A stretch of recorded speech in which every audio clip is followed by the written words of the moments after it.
Hey there, everyone. Welcome back to the channel. If you're new here, I'm Sarah. I'm a Dubsado certified specialist, and I help creative entrepreneurs and small business owners simplify their workflows so they can spend less time on admin and doing more time of what they actually love.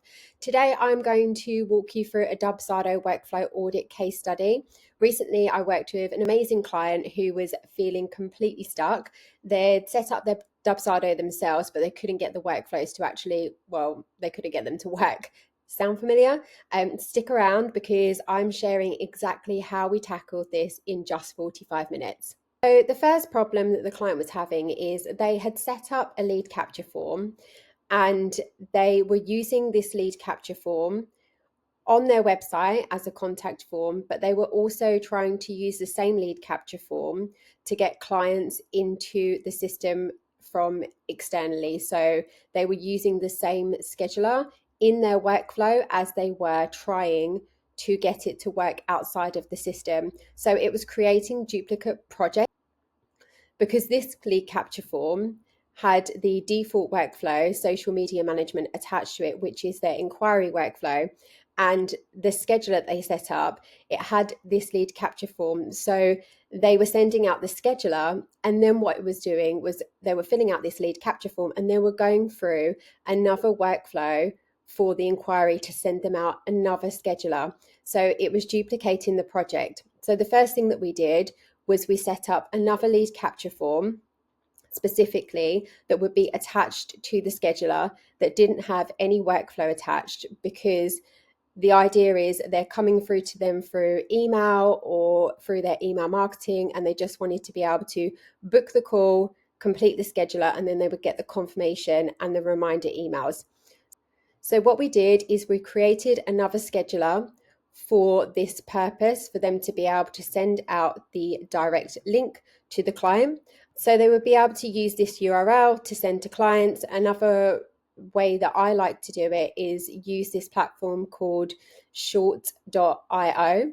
And this allows you to create a custom CNAME. I'll put the tutorial of how to use this below. You can paste in your URL and then it will give you the option to be able to add your CNAME to your DNS settings, and then you can create a custom slug. So then you can call this something like discovery call, and then you will be able to use this link and it'll be easier for you to remember. So you can just type it out into your emails or save it somewhere rather than trying to remember this whole URL that Dubsado gives you. It will just redirect after you type that out. The initial lead capture form that she's using within the workflow, and we duplicated the same information over to another scheduler. And then over on the advanced tab, we just attached that consult lead capture attached to scheduler that we created specifically for this scheduler. So they will be able to select a time, then they will fill out the lead capture form, and then they can get their confirmation email and their reminder email. So she's just got on here, she's going to set up more reminders, and I've given her some canned email templates that she can use for those reminders as well. So once this was set up, we were able to then go in and dive into her workflows. These are all the workflows that we set up for her inquiry, and I'm going to go through them now. Her original inquiry work. So as you can see, this workflow should really be broken down into at least 3 separate workflows. Initially, what she wanted to happen is for them to fill out the contact form. Then she wanted to be able to review it to see if they're a good fit. And then she wanted to send her appointment scheduler, but she also wanted to be able to follow up with them automatically if they don't book in for that scheduler. So what she had done is just send the scheduler with no follow-ups, and she actually wanted to have 3 separate follow-ups for this. So we needed to create that. And also she had her proposal sending out in her inquiry workflow, and this was sending out immediately after appointment with an approval button, and really this needed to be a separate workflow. Again, she didn't have any steps to hold the contract after contract signed and after payment had been made. So we needed to tweak this a little bit. So what we did is we set up her first inquiry workflow. And this inquiry workflow still allows her to be able to review the lead capture form. It creates a to-do, so she can tick this off after she's viewed it if she decides to want to go ahead with sending an appointment scheduler.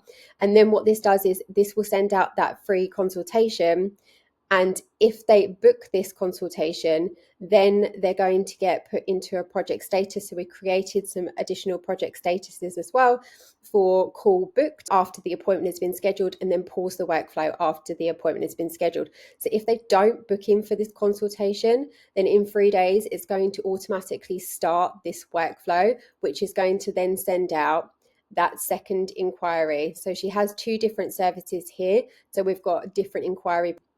Then we have the second workflow for the 3-day follow-up. So this is going to automatically send out the appointment scheduler again with a second follow-up for it. And then it's going to do the same thing. It's going to change the project status to call booked and pause the workflow if they book the call. If they don't, they'll go into the final third follow-up, which is 7 days after all previous actions. So if they don't follow up if they don't book it within 7 days, then it will automatically start this final follow-up. And then what's just going to happen is it will send out that final follow-up, and again it will change the project status to call book, so she can see everyone that's booked the call with her and pause the workflow. But if they decide that they're not going to book it at all in 14 days time, just to make sure that her Dubsado is kept clean, we are going to archive the project because they're probably not going to book in a call at that time. Once she's had the call with them, we then needed to set up a proposal, a booking workflow. So we have created this one for her sending out her proposal. So I'd already designed a proposal for her, which has the contract. With her social media management proposal, she actually doesn't take payment within the Dubsado system. It's outside, so it doesn't have the invoice attached or any invoicing. So we had to do some manual steps for her to check if the payment has been made, and that's why we've got a creator to do here to check. But first of all, we had her to give her time to be able to customize this when this gets added to the project, for her to swap out the packages, change any text within the contract, and then she'll be able to tick this to do off and send out the proposal. Then it would change the project status, so it will go into proposal sent, so she can see everyone that she has sent a proposal to. And then we've just got 2 follow-ups on this. So if they don't complete the proposal within 48 hours time, then we're going to have a follow-up. And then again, if they don't complete it within 5 days, it's going to resend the proposal again to them. Then what we're going to do is we're holding the actions until the contract is signed, because if they complete the proposal but they don't complete the project, then the other steps will trigger afterwards. So we need to hold all the steps until the contract is signed by the client, and then it will allow her to give them time to be able to make payment. If not, she can send the invoice again to them. Because she's not using any of the payment system with Dubsado, she wouldn't be able to add in the payment plans and add in the reminders for them to pay it if they haven't paid it. So that's going to be a manual step for her. And then we're just activating the portal after all previous actions. We did start, but we haven't completely finished within the time, because obviously there was a lot happening within 45 minutes to get through. I told her what needed to happen and what she's still implementing, but the steps after the social media management is going to be start a new workflow, which will automatically start her social media management onboarding and sending the welcome email with the new client onboarding questionnaire. And she's going to add in some follow-ups and build out the rest of her processes here.